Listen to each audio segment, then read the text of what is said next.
So in this video, we're going to be looking at two different reactions of our alcohols. We're going to look at substitution reactions and then eliminations as well. Now, looking at alcohol substitution to start off with, right, you've already come across the reaction where you take a haloalkane, react it with some warm aqueous sodium hydroxide or potassium hydroxide under reflux, and you end up hydrolyzing the actual haloalkane to form an alcohol, just a substitution reaction and the mechanism as well. But let's say if you're going in the opposite direction, right, you would need some conditions of having H2SO4 and then reflux as well. Now, the actual reagent that you need in this case is going to be some sort of a sodium halide, and the conditions in this case is H2SO4. Now, if you were to look at it right, what would happen is that H2SO4 that will react with your sodium halide. So in this case, if I want to substitute the alcohol with a bromine, I would use sodium bromide. If it was chlorine, sodium chloride, and so on. What would happen is that bromine, that sodium bromide over there, that would react with the H2SO4. It would generate HBr that's going to be in situ. And what we actually put in our balanced equation is quite confusing here. Isn't NaBr, but instead it's going to be HBr. And basically what's happening is the bromine will swap positions with the OH in the alcohol, and that would make, of course, water in one place, and then your haloalkane would be reformed again. Now, that's one reaction that you need to remember in terms of substitution for alcohols. What about dehydration, which is going to go by an elimination mechanism? Well, this happens with our alcohols to form alkenes. Normally what we do is we take some acid, that could be H2SO4, H3PO4. We would then heat the alcohol under reflux as well, and what would actually happen is we would end up dehydrating the alcohol. We would remove, of course, the OH over here, right? But then, right, on a carbon atom that's going to be next door to our actual alcohol, so let's say the second carbon atom over here, not the third one, but the second one, we would remove one of these hydrogens over here as well. That together will make water, and it will actually collapse the actual bonds to make this double bond over here. You can see I've got propan-1-ol, and that's going to make propene in this case. Now, some secondary and tertiary alcohols, they can be dehydrated to form different products, and these different products could even be stereoisomers as well. That's just something to watch out for. But yeah, there's our overall equation, another reaction that we need to learn. So yeah, let's look at an example. I've got a task for you to try. Pause the video, have a go, and look at these substitution reactions to start off with. Resume once you're ready to go over the answers. So you're looking at this question here. We're asked to write an equation using structural and skeletal formula for the reaction between ethanol and sodium chloride with a H2SO4 catalyst. And I'm guessing, of course, we've got reflux in both of these cases as well. So yeah, if I were to look at this one, all I'm going to do is I'm going to take ethanol, which is going to be my alcohol in this case, react it with not NaCl, but instead it's going to be HCl, because that HCl is generated by the reaction between sodium chloride and H2SO4. And I end up producing, of course, my product, which is going to be chloroethane and then water as well. Now, in terms of this, right, what about my actual equation in structural formula? I've got CH3, CH2OH. That's going to react with, of course, HCl. What do we end up producing? We end up with CH3, CH2, and then it's going to be Cl plus and then H2O as well. Very nice. Very easy question. Look at the next one. We've got 2-methyl-butan-1-ol. That's going to react with sodium iodide. So technically, it's going to be HI once it reacts with H2SO4. We end up with butan-1-ol, which is going to look like this over here. The methyl at the 2 position. And that's going to react with our hydrogen iodide to produce our product, which is going to be the same thing. But remember, you're swapping that OH for an iodine, everything else stays intact, and then we produce water as well.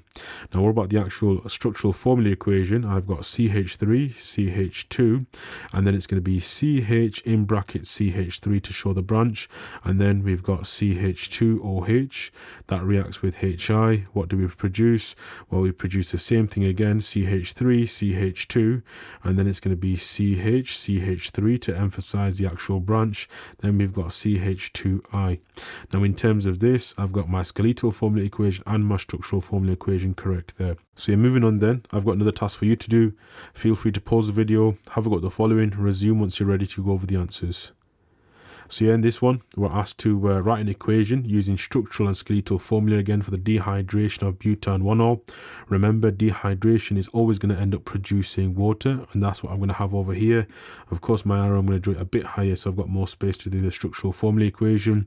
But here I've got butan 1-ol. That's 4 carbon atoms. That looks like this. I've got an OH at position 1, and I need to check if this reaction will actually work in the first place. Look at the carbon atom bonded to the OH. Look at the carbon atom next door. Have you got hydrogens? If you do, which in this case you do, you can form a double bond between these two. So yeah, I end up with the dehydration of this alcohol. So I end up producing the alkene, which is going to be but1ene, and then water as well. What would the structural formula equation look like? Well, I've got CH3, CH2, CH2 again, and then I'm going to have another CH2OH. That's going to dehydrate to form CH3, CH2, and then I'm going to end up with CH double bond, and then it's going to be CH2 itself as well. And then don't forget the water. Of course, you can put this carbon next to this carbon here. And there's my equations done in that case. Look at the next one. I've got butan 2-ol. That can be dehydrated to form 3 different organic products. We just have to draw the products and name them as well. So first of all, draw my reactant out. I've got 1, 2, 3, 4 carbon atoms there.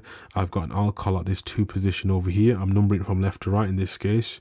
Now I look at it, right, and I've got to think, right, on the carbon atoms next door to the one that's bonded to my alcohol, do I have a hydrogen? Yes, I do. So in that case, I can form a double bond there, and that's what I've done. I formed the first product, which is going to be but1ene, nice and easy. Now the problem with this reaction is we can actually end up with different products being formed depending upon which hydrogen we remove. And let's say if I were to look at the one on the right, the carbon atom on the right over here, we've actually got 2 hydrogens there. Doesn't really matter which one we get rid of, but if we get rid of that hydrogen and then this OH, we can form a double bond that's going to be, of course, between these 2 carbon atoms.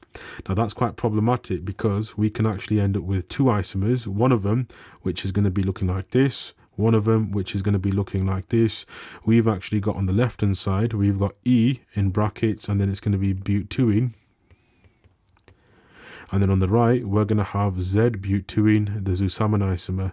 Now remember what we said about being able to make some stereoisomers from this. You can actually end up with stereoisomerism being formed.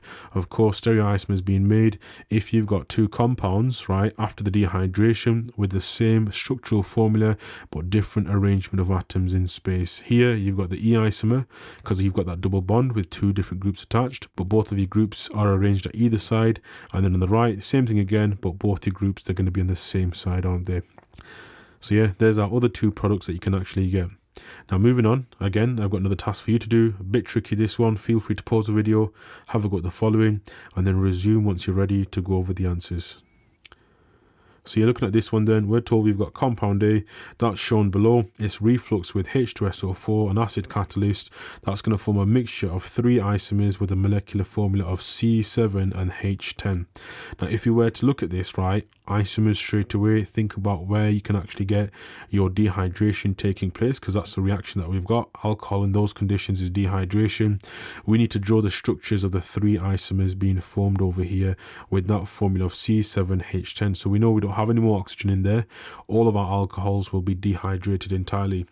Now first of all, right, we can actually look at its combinations. So we've got this carbonyl atom over here, we're removing that OH, and do we have any hydrogens next door? Yes, we do on this carbon atom over here, so we can remove that. We can form a double bond there. We can also, right, end up with forming a double bond over here on this side because we've got a hydrogen atom next door that way. Now we can also do the same thing on the next side. So on this side over here, we've got a hydrogen there. We can form a double bond there, but obviously it's going to be the same thing. We don't need to worry about that too much as of yet.